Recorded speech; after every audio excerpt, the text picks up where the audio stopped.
Mais uma vez, a paz do Senhor para todos os irmãos. Um bom dia feliz para todo o povo de Deus. Nós vamos meditar sobre o seguinte tema, a respeito da intimidade que Paulo tinha com Jesus. Em duas passagens bíblicas, ele chama o evangelho de nosso evangelho, meu evangelho. O evangelho de Paulo é nosso ou é de Jesus? Mas tem duas passagens bíblicas e vamos meditar sobre o nosso evangelho. Amém? Quero ler uma passagem numa das cartas de Paulo aos gregos de Tessalônica. Ele mandou duas cartas na cidade de Tessalônica. Era uma igreja exemplo para as demais igrejas. Talvez a igreja mais que se aproximava da doutrina de Deus. Tinha seus problemas também, mas é uma carta. Os tessalonicenses eram exemplos. A Tessalônica fica no norte da Grécia, numa região chamada Macedônia.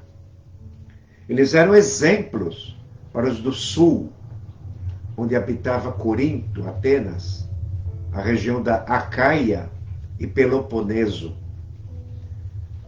Então vamos ler a segunda carta de Paulo aos Tessalonicenses.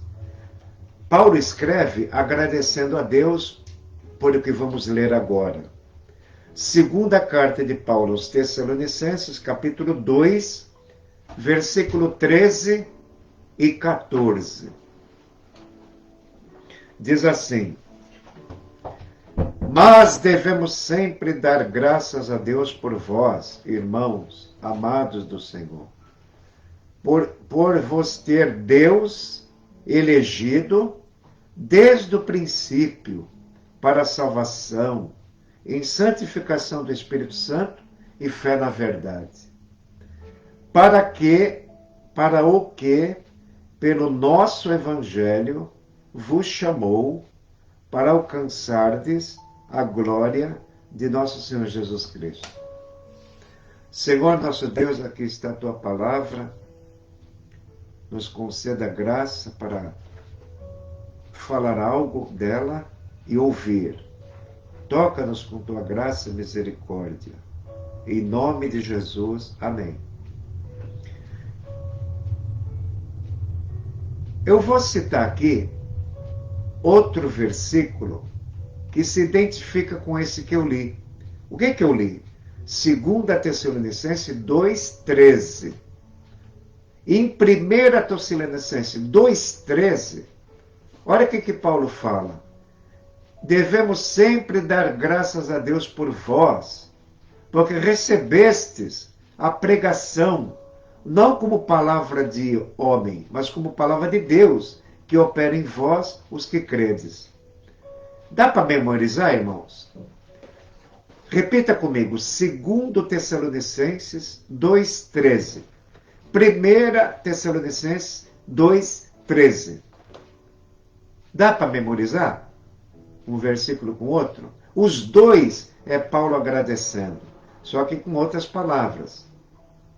Em 1 Tessalonicenses 2,13, ele agradece porque os tessalonicenses receberam a pregação não como palavra de Paulo, como palavra de Deus, que opera nos que crê. Então o que aprendemos aqui? Que quando você presta atenção no ensino, na pregação, Deus está operando. Porque a fé vem por dar ouvido à pregação. Isso está na 1 Tessalonicenses 2,13. Agora, o estudo aqui é 2 Tessalonicenses 2,13. Vamos ler de novo. Mas devemos sempre dar graças a Deus, irmãos amados, por Deus ter elegido, desde o princípio para a salvação, em santificação do Espírito Santo e fé na verdade, para que pelo nosso Evangelho vos chamou para alcançar a glória de Jesus. Amém? Vamos aqui meditar. Deus nos escolheu desde o princípio para a salvação. Antes de Deus pensar em criar alguma coisa, só existia a Trindade, o Pai, o Filho, o Espírito Santo. Só existia o seu reino, antes dos anjos. A nossa mente é finita, é limitada. Por mais criativa que ela seja, dotada de dons, não podemos imaginar o que é isso. Aleluia. Porém, a crucificação de Jesus e a sua ressurreição já estava na mente do Senhor. Ele nos escolheu desde o princípio para a salvação. Em outra passagem, Paulo explica que devemos adquirir a salvação. A salvação, ela é para todos, mas não existe essa doutrina do universalismo. O que é isso? É a doutrina que crê que, no final das contas, sem decidir ou não, todos serão salvos. Essa doutrina se chama universalismo. E muitos acham assim, bom, Deus é amor, então não tem juízo. Deus é amor, não tem condenação. Deus é amor, não precisa ter livre-arbítrio. Afinal, todos serão salvos. Porque se Deus condenar alguém, ele não é amor. Mas eu quero dizer para você, ele não condena ninguém. Jesus Cristo não manda ninguém para o inferno. Você caminha com seus próprios pés quando não quer ouvir nada do Evangelho. A Bíblia diz em João 3,36 que ele veio para nos dar vida eterna. Mas aqueles que se rebelam contra ele, a ira de Deus sobre ele permanece. Então Deus, antes da fundação do mundo, ele pensou de a gente habitar com ele para sempre.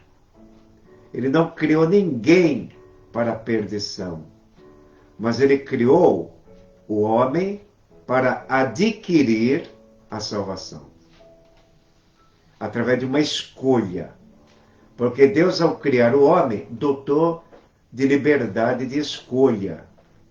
Nós temos mente livre, vontade livre. É o livre-arbítrio, que chamam os teólogos. Então diz aqui o texto, Deus nos elegeu desde o princípio. Esse desde o princípio é antes da criação. Como diz lá Apocalipse 13:8. Eu quero ler com você aqui, Apocalipse, capítulo 13, que fala do Cordeiro.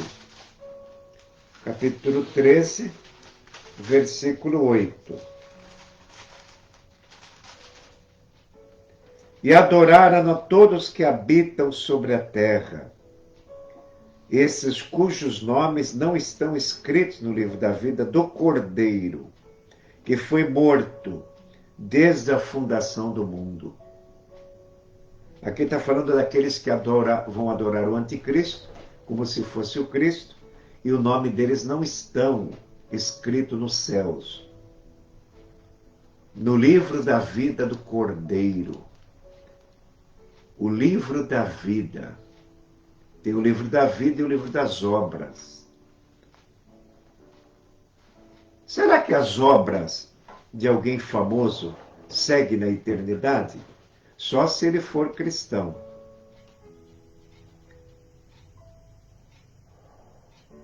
A fama de Jesus chegou até a Síria. Mateus 4:24. Famoso, só Jesus. Geralmente a fama, o sucesso, o dinheiro, o prestígio, as riquezas materiais, muitas das vezes abafam a palavra de Deus no homem. Muitos até ouvem falar do Evangelho, na classe alta, na alta sociedade, mas nunca esqueçamos que o Evangelho exige de nós renúncia do pecado. O crente não é antissocial. Ele vive em sociedade. Ele deve cultivar uma mente aberta, ser amigo, ser companheiro, não ser bitolado, não dar exibição de ser santarrão, condenar todos, tudo é pecado. Não, não deve ter esse comportamento, nesse pensamento. Nós temos uma mentalidade aberta pelo Espírito Santo.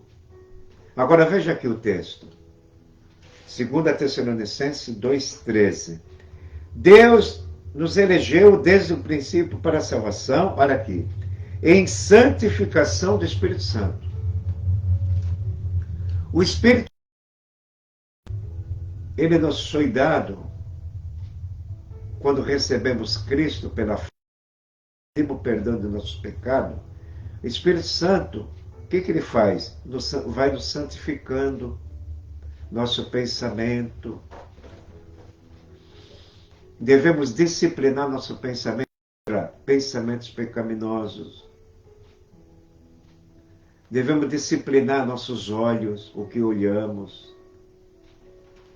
Certo pregador, em sua palestra em Curitiba, Paraná, diz assim: a língua de muitos cristãos é maior do que a sua gravata. Devemos crucificar o que falamos de errado e pecado. Olha aqui que interessante, irmão. Deus nos escolheu desde o princípio para a salvação em santificação do Espírito Santo e fé na verdade.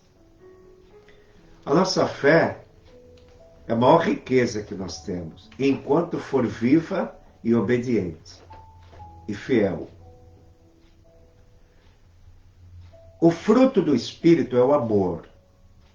Do amor vem paz, alegria, gozo, benignidade, bondade, mansidão, domínio próprio.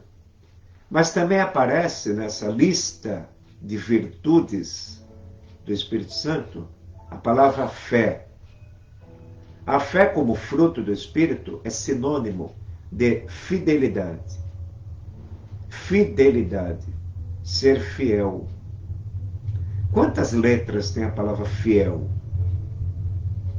4. F-I-E-L. O que eu quero dizer com isso? Você e o Pai, o Filho e o Espírito Santo habitando em você.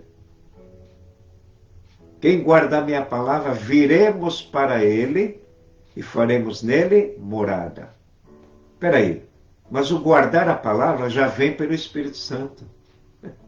Se você não guardar, o Espírito Santo não está agindo em você. Seja um bom ouvinte. Jesus disse: quem me ama, guardará a minha palavra. E meu Pai o amará. E viremos para ele e faremos nele morada. Então, quando o Pai, Filho e Espírito Santo habitam em nós, somos fiéis. Enquanto fiéis, somos abençoados. A Bíblia fala que os infiéis serão condenados. A Bíblia diz que Daniel era fiel. Não se achava nele nem o vício, nem culpa. Esse versículo dá até medo, porque provérbio condena os pensamentos viciosos. 7 coisas que abominam ao Senhor. Entre essas 7 coisas está pensamentos viciosos. E Daniel era fiel. Por quê? Porque não se achava dele nem vício, nem culpa. Ah, mas eu não tenho vício. O que é um vício? É um mau costume. que é virtude? É um bom costume. Devemos cultivar virtudes cristãs e rejeitar vícios. O vício não é só drogas, bebida, estilo de vida pecaminoso. A Bíblia fala de pensamentos viciosos. Temos que ter cuidado. Continuando aqui, para que o nosso Evangelho vos chamou para alcançardes a glória de nosso Senhor Jesus Cristo. Para que o nosso Evangelho vos chamou. Paulo chama o Evangelho de nosso Evangelho. É o tema dessa mensagem. O nosso Evangelho. Você tem coragem de dizer o meu Evangelho? Ô irmão, siga o meu Evangelho. Isso está em Romanos 2,16. Vamos lá para Romanos, capítulo 2.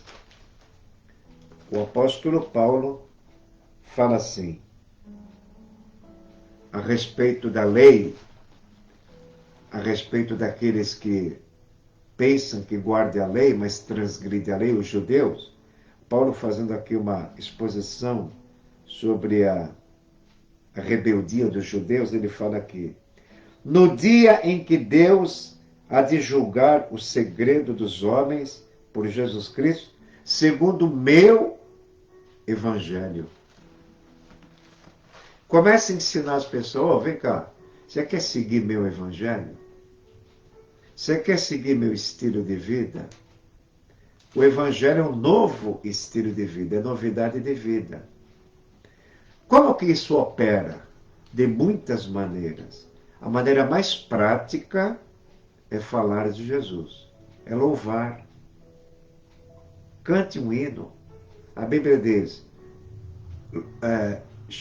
apresentemos diante dele com louvores e com salmos. Salmo 95, 2. Apresentemo-nos diante do Senhor com louvores e salmos. Comece a cantar um hino para Deus. Toda vez que eu vou cantar um hino, o Espírito Santo me lembra hino. Mas antes de cantar, eu faço uma oração, mesmo andando na rua.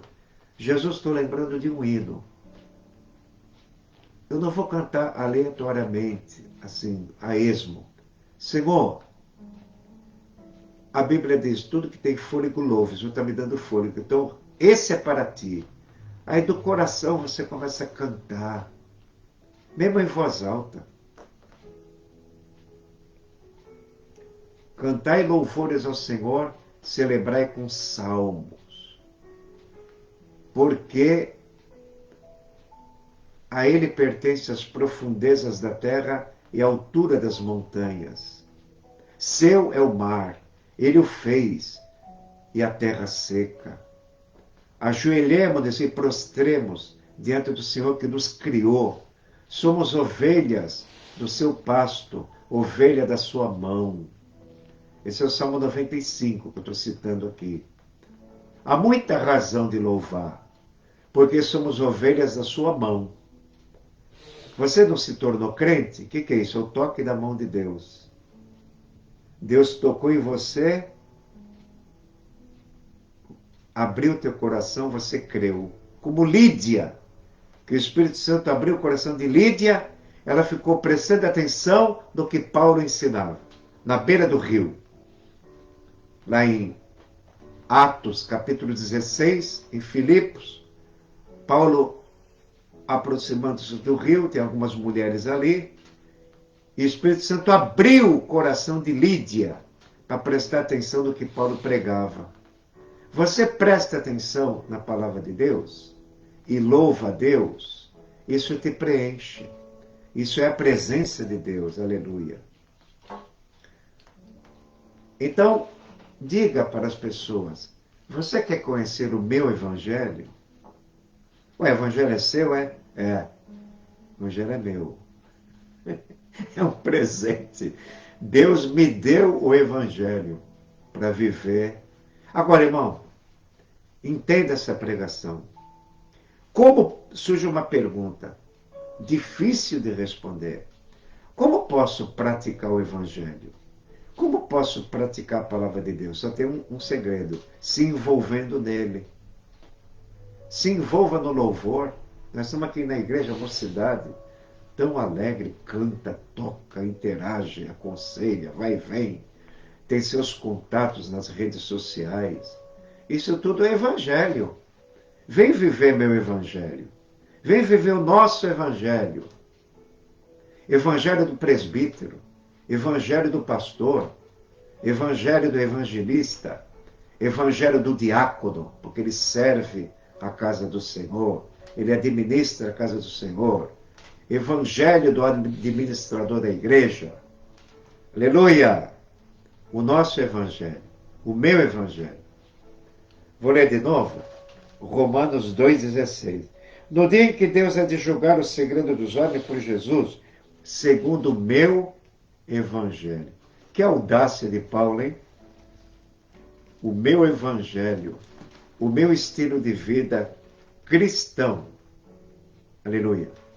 O cristão não é nenhum boco-boco, não é nenhum fora da moda, não é nenhum santarrão. É um homem alegre, feliz, contente, com pouco ou com muito. Aí entra o que Paulo diz a Timóteo: tendo que vestir e o que comer, estejamos contentes. Ah, não posso ganhar um pouquinho, mas pode. Não é pecado fazer hora extra, não é pecado trabalhar, não é pecado desenvolver talentos, negociar o quanto puder. Porém, o coração tem que estar desprendido de tudo isso, né?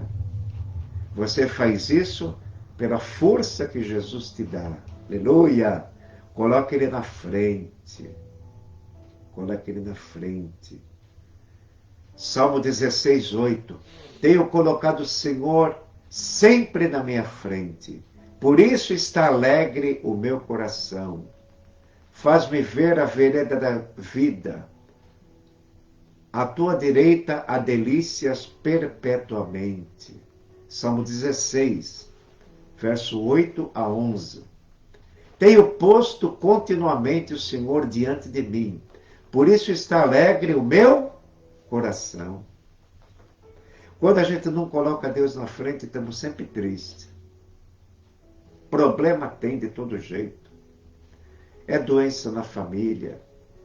É coisa para resolver.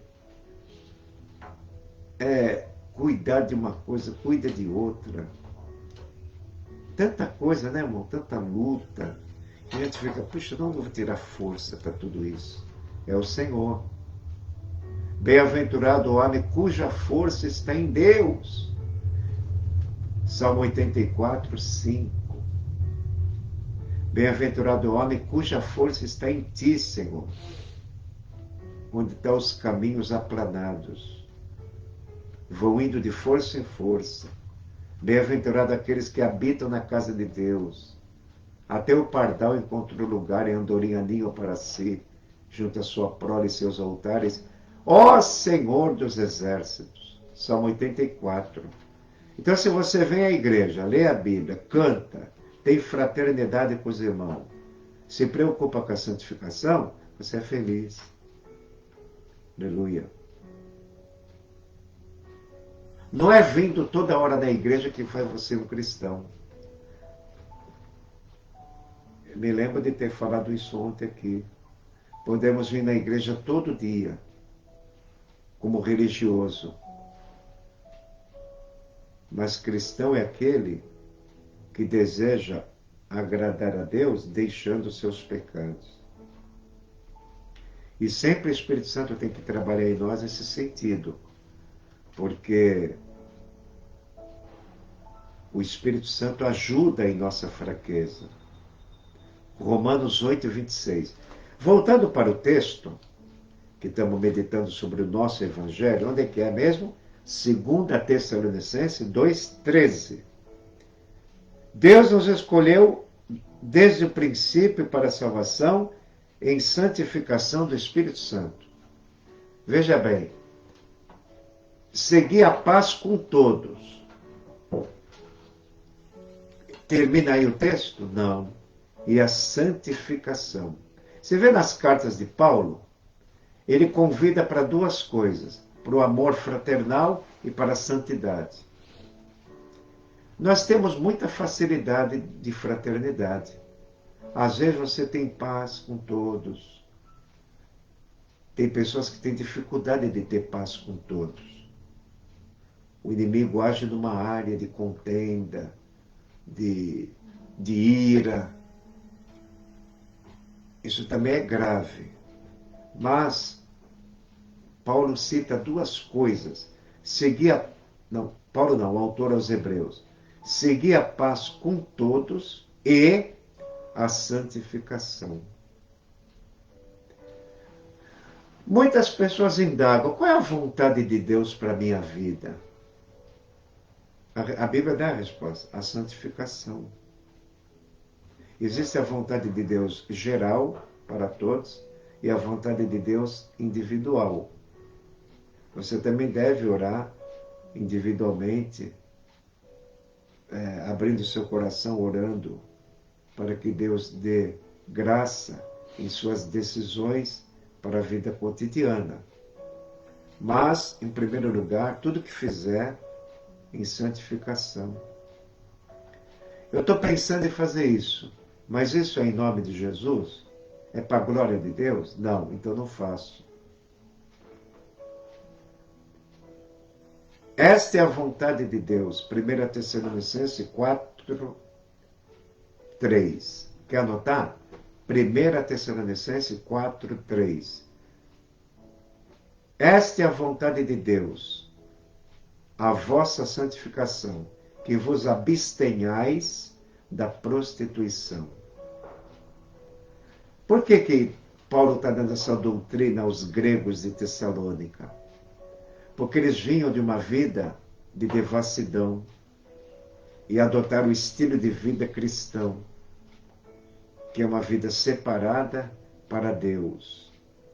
Então a devassidão moral é contrária à natureza cristã.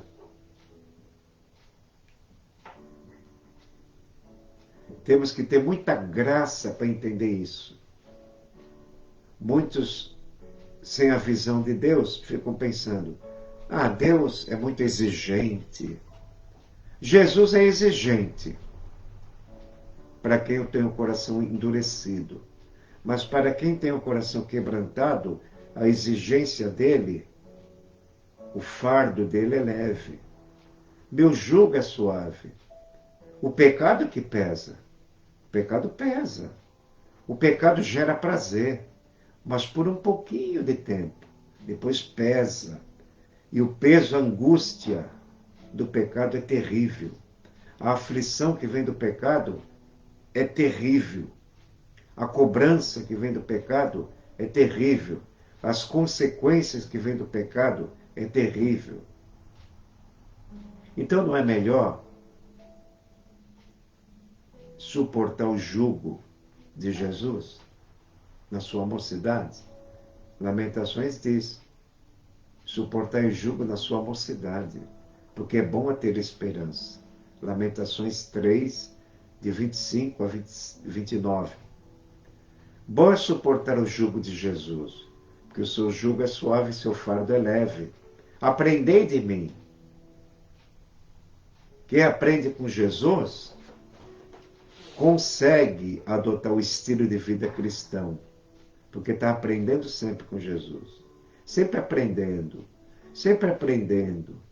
Ninguém sabe tudo, nenhum pastor sabe tudo, nenhum teólogo sabe tudo. Somos apenas pó e cinza. Deus conhece a nossa estrutura. Ele lembra que somos pó. Nosso saudoso pastor sempre dizia, o estudo da Bíblia nos liberta do orgulho intelectual de saber a Bíblia. Olha que interessante. O estudo bíblico te liberta do orgulho de pensar que você sabe. Por quê? Porque a Bíblia gera humildade. A Bíblia gera um sentimento que necessitamos cada vez mais de Deus. Aleluia. E nessa dependência contínua de Deus, amamos os irmãos e somos todos iguais. Alguém superior na frente do trabalho, né? Não é uma hierarquia, é uma vocação. Vocação de pastor, vocação dos obreiros que os auxiliam, mas tudo vem do cabeça, Jesus Cristo. Aleluia. Isso é importante saber na palavra de Deus. Então, fica aqui. Você foi escolhido desde a fundação do mundo para a salvação, em santificação do Espírito, que te dá sempre uma fé viva e obediente e operante. Uma fé prazerosa. Antes tínhamos os prazeres pecaminosos da carne. Hoje temos um novo prazer. O novo prazer. Qual é? O prazer com a palavra de Deus. O prazer de ensinar. Não é pesado. É prazeroso. Orar é prazeroso. Cantar hinos é prazeroso. Decoroso é o louvor. Diz o Salmo 147, 1. Decoroso é o louvor. Que Deus abençoe a todos os ouvintes desta palavra. Vamos orar. Senhor, obrigado pela tua mensagem. Obrigado, Senhor, por mais um dia. Obrigado pelos irmãos ouvintes que ouviram essa palavra, que vão compartilhar. Nos ajuda sempre a amar o estilo de vida cristão. Sabemos que o pai, quando quer o bem dos filhos, disciplina para o futuro. E a nossa natureza é contrário a isso. Mas nos ajuda, pelo teu Espírito Santo, ser sempre grato a esse amor incondicional, mas que tem disciplina. A Bíblia diz, não vendas a disciplina, não vendas a sabedoria, não vendas a verdade. Compra a verdade, compra a sabedoria, compra a disciplina e não vendas. Então nos ajuda a ter isso. Em nome de Jesus. Amém.